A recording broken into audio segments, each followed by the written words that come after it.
एकीकडे नवी मुंबई आंतरराष्ट्रीय विमानतळावरून व्यावसायिक विमानसेवा सुरू झाली असून दुसरीकडे या विमानतळाला लोकनेते दिबा पाटील यांचे नाव अद्यापही अधिकृतरित्या जाहीर करण्यात आले नसल्याने भूमिपुत्रांमध्ये प्रचंड असंतोष पाहायला मिळत आहे।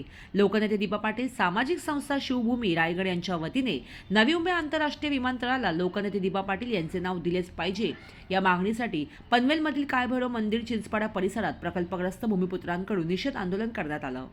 आपले भविष्य आपणच घडवूया, भूमिपुत्रांची अस्मिता व अस्तित्वासाठी संघटित होऊन संघर्ष करूया, या सरकारचे करायचे काय, खाली डोके वर पाय, सरकार हमसे डरती है, पुलिस को आगे करती है असे टीकात्मक नारे लागवत राज्य व केंद्र सरकारचा निषेध करण्यात आला। या आंदोलनाला शेकापचे माजी आमदार बाळाराम पाटील, रायगड जिल्हा काँग्रेस अध्यक्ष महेंद्र घरत, माजी उपमहापौर जगदीश गायकवाड, सुदाम पाटील, विजय शिरडोणकर, राजेंद्र पाटील यांच्यासह महाविकास आघाडीचे नेते, स्थानिक प्रकल्पग्रस्त भूमिपुत्र मोठ्या संख्येने सहभागी झाले होते। पूर्ण झाला म्हणून त्याचं नाव दिलं गेलं। आता विमानतळ पूर्ण झालं, उद्घाटन झालं, आता प्रत्यक्ष उड्डाण सुद्धा झालेलं आहे। कालचं सीएमचं स्टेटमेंट आहे ते नाव लागणार आहे, पण आपण जेव्हा काल रात्री ड्रोन शो पाहिला तर अडानीच नवी इंटरनॅशनल एअरपोर्टचं नाव आलं। म्हणजे त्यांचं ज्या पद्धतीने चाललंय का थंड करून करून लोकांना वाटतं याच्यामध्ये लोकांचा काय द्वेष संपलाय का, परंतु हा उरण पनवेल हा परिसर 1930 साली जो जंगलचा सत्याग्रह झाला, भारत देशामध्ये जो संघर्ष होता का देशाला स्वातंत्र्य करण्यामध्ये 1930च्या आपल्या आंदोलनात अनेक हुतात्मे झाले आणि आपला संघर्षाचा इतिहास राहिलाय। 1984चा गौरवशाली शौर्यशाली लढा झाला। पाटील साहेब जेलमध्ये असताना सुद्धा लाखो लोक रस्त्यावर आले, पंच हुतात्मे झाले, अनेक गोळीबार जखमी झाले आणि त्याच्यानंतर 12.5% न्याय निर्माण झाला। हा इतिहास कुठल्याही सरकारने विसरता कामा नये। आता जरी काय वाटलं असलं का आता बीजेपी मध्ये लय भरती चालली, पण त्यांना पण जातीचा अभिमान आहे। कसा अभिमान आहे ते उरण मध्ये त्यांनी आठवण केली लोकांनी, गावात तिथं काय नाही डिपॉझिट जाणार आहे भावना घाणेकरचा, त्याला 1500 मतं पडणार नाही, 1500 मतांना त्यांना हरवला, आम्ही नाही हरवला, तो दिबी पाटलांच्या विचाराने त्यांना हरवलाय असं मी तुम्हाला सांगेन। निश्चितपणे ज्या पद्धतीनं त्यांचे आमदार बोलतात, मोहोल साहेब मंत्री बोलतात, आता अतुल त्यांच्या उशालाच असतो, मी अतुल लावला, अतुल तू मोहोल साहेबांशी बोलतो, तू लते दादा बोलतात, तू रोज आमदारांच्या बरोबर आहे, फडणवीस भेटले का सांगतात नाही तुमचं नाव लागणार आहे, तू तर रोजच स्टेजवर आहे, खरी जबाबदारी तुझी आहे का जरा जर तुला पण काय वाटत असेल तर या व्यासपीठावर मी तोपर्यंत चढणार नाही जोपर्यंत दिलीप पाटलांचा नाव लागत नाही, असा सुद्धा निश्चय अतुल पाटलांनी केला पाहिजे का नाही? बरोबर आहे। तो आमचा राजा पाटील बोलला, राजेंद्र पाटील गेला काय तो बोलला, त्याच्यावर केस लावली, तो काय बोलला पोटतिडकीनं बोलला का? जर तुम्हाला काय वाटत असेल तर तुम्ही त्या पद्धतीने त्यांच्या स्टेजवर जाता कामा नये, कारण आता त्यांनी शब्द फिरवलेला आहे आणि डिलेड होत चाललाय तर 3 वेळा शब्द फिरवलाय। विमानतळ पूर्ण होऊ द्या, उद्घाटन होऊ द्या, आता विमान पण उडण्याच्या अगोदर 3 वेळचं त्यांनी त्याच्यामध्ये होऊन 3 वेळा जर तुम्हाला पटत नसेल तर मग त्यांनी खऱ्या अर्थानं पहिला निषेध त्यांनी व्यक्त करायला पाहिजेत अतुल पाटलांनी, असं माझं म्हणणं आहे। तर त्यांना वाटलं मोदी जेव्हा आले प्राईम मिनिस्टर तेव्हा त्यांचं नाव दिलं जाईल, ते बिचारे सहकुटुंब आले ना, आता नाव जाहीर होणार आहे।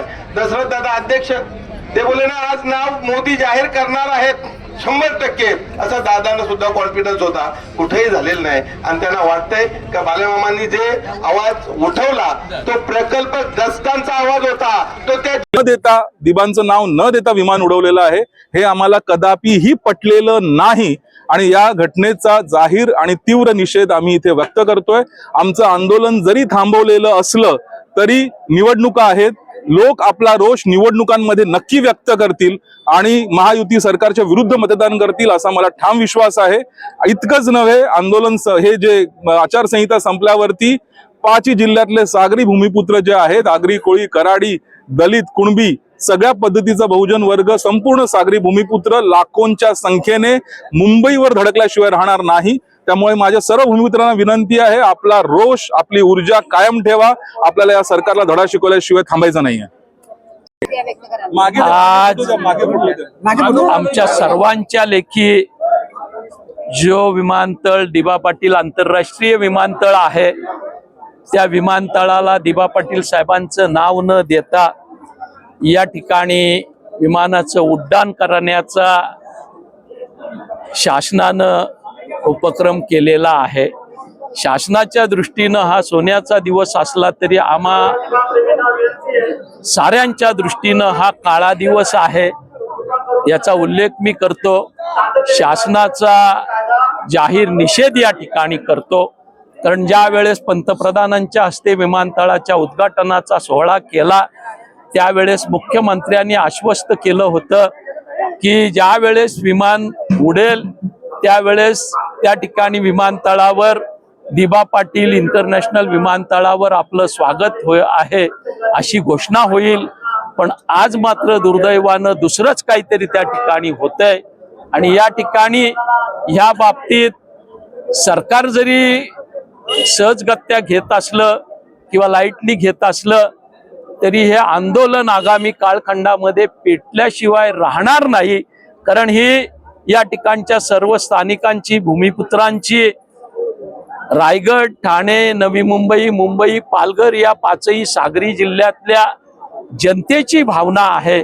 आणि त्या अनुषंगानं भविष्याच्या काळात आज आचारसंहितेच्या मिशानं जी जमावबंदी लागू केलेली आहे त्याचा आसरा सरकारनं घेतलेला आहे. आम्ही देखील या ठिकाणी आज संयमानं घेतलेला आहे. पण पुढचं आंदोलन जे असेल, जर इगतपुरी नाशिकचा शेतकरी पार मंत्रालयापर्यंत जाऊ शकतो, जर मनोज जरांगे पाटलांच्या नेतृत्वाखाली मराठा बांधव, मराठा भगिनी मुंबईपर्यंत पोचू शकतात, तर दिबा पाटील साहेबांच्या नामकरणाच्या या विषयावर या ठिकाणचा भूमिपत्र देखील मुंबईला पोचल्याशिवाय राहणार नाही. या दृष्टीनंच केलं जाईल हा विश्वास या ठिकाणी मला आहे. या ठिकाणी पोलीस आता इथं चिंचपाड्यात आचारसंहितेचा काही संबंध नाही. पोलीस अनाउन्सिंग करतात इथं आचारसंहिता महानगरपालिका हद्दीमध्ये आहे आणि त्या ठिकाणी ठीक आहे म्हणून आम्ही हा आंदोलन थांबवलेलं आहे. परंतु हा आंदोलन आपला मुंबईच्या दिशेने जाणार आहे. याची सुरुवात आपण करत आहोत आणि आम्हाला विश्वास आहे की या आंदोलनामध्ये 100% दिबांचं नाव लागणार आहे. कारण जरांगे साहेब इथे येऊन त्यांचं मागणी मान्य करून जातात, शेतकऱ्यांची मागणी करून जातात, तर भूमिपुत्र आणि प्रकल्पग्रस्त हे 100% दिबांच्या नावाचा मागणी पूर्ण करून घेतील. मग इथला दलित, आदिवासी, भूमिपुत्र, आगी, कोली, कराडी हा माणूस आपल्या घराला टाळा मारून या आंदोलनात सामील होणार आहे.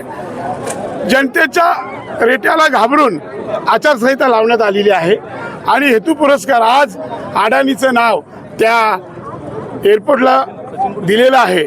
परंतु ते नाव नक्कीच आम्ही मिटवू. कारण काही मीडियाने देखील इकडं झुकतं ठेवलं पाहिजे. जिकडं पॉकेट तिकडं मीडियाने जाऊ नये असं माझं म्हणणं आहे. आणि पॉकेटवाली मीडिया ही कधीही स्वातंत्र्याला घातक आहे हे देखील मी सांगतो. आणि दिबांचं नाव निश्चित लागेल त्यातील मात्र शंका नाही. विमानतळ उडलेलं आहे पण पाहिला गेलं तर भूमिपुत्र अजूनही काही भूमिपुत्रांना तसं सांगितलं होतं की प्रकल्पग्रस्तांना नोकरी दिली जाईल. त्यांच्या नोकरींचं आता इथं दोघांनी ठेका घेतलाय, 2 आमदारांनी ठेका घेतलेला आहे. कोणाला नोकरी द्यायची आणि कोणाला नाही. त्यामुळे इथे जे आलेली लोक आहेत ती दिबांच्या प्रेमापोटी, नोकरी नसेल तरी चालेल, नाव मला दिबांचं पाहिजे, नोकरी त्यांनाच घेऊ द्या त्यांनाच. तर डोंगर बोर्डला सगळं त्यावीच केलाय.